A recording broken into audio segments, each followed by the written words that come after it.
teacher. I worked as a history teacher in the far Rockaways, and I really loved my job. I taught middle school kids, I taught high school kids, I loved history, I loved teaching kids, but the school I was at, it wasn't a great school, it really was, but it was what we call a test factory.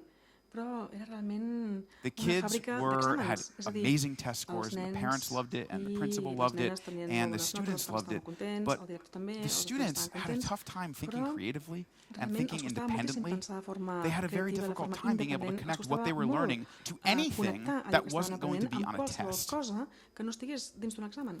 And while I really liked the school and I loved the students, I wanted to be in a place where not only my students were going to feel that connection, but I as a teacher was going to be encouraged to design a curriculum that was going to be engaging.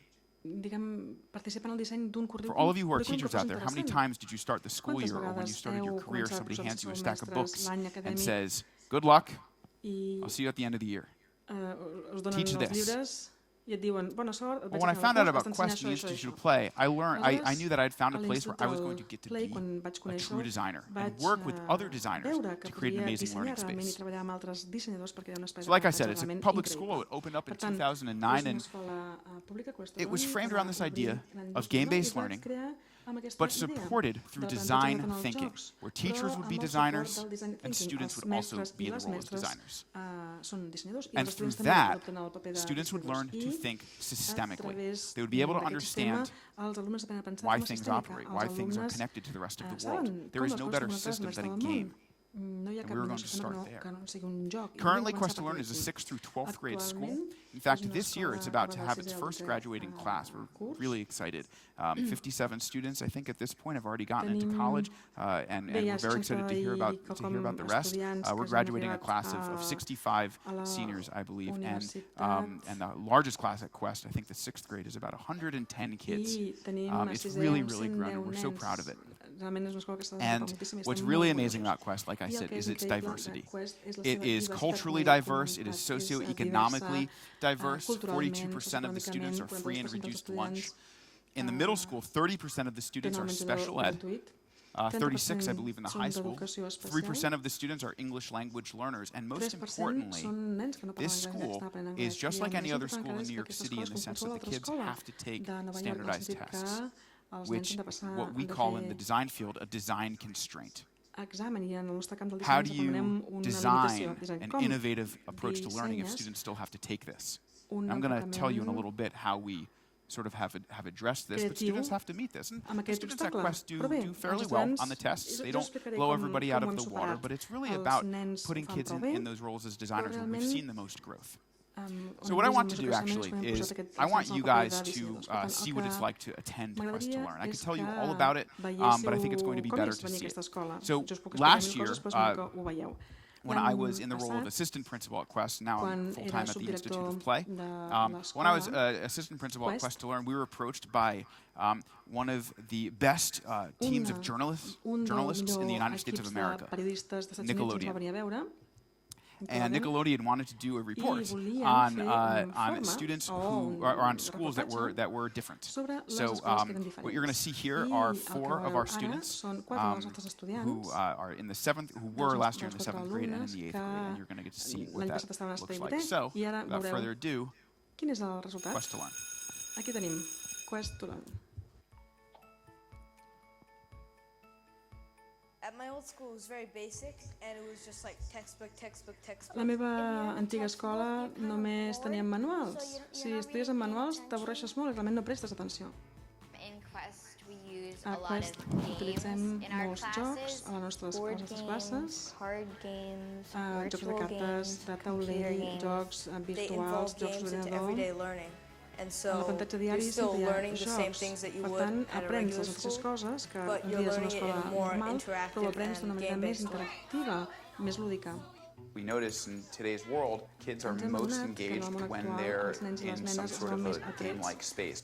So Quest to Learn was formed in 2009 with this idea that we wanted to immerse students in game-like experiences. Students are actually learning as they're playing. Els nens i nenes aprenen a mesura que van planificant i aprenen a través del joc. Through 11th grade at Quest to Learn, Tenim and it's nens de 6è a 12è curs. At the start of a marking period at Quest to Learn, students are introduced to some sort of problem that they have to solve, and they're going to solve it for the duration of that marking period. Within each trimester, we have a mission, En aquest trimestre tenim and una missió within those missions, we have o diverses quests. missions, i en aquestes missions hem de fer algunes Our recerques. games are Els made nostres especially for jocs Quest to estan Learn.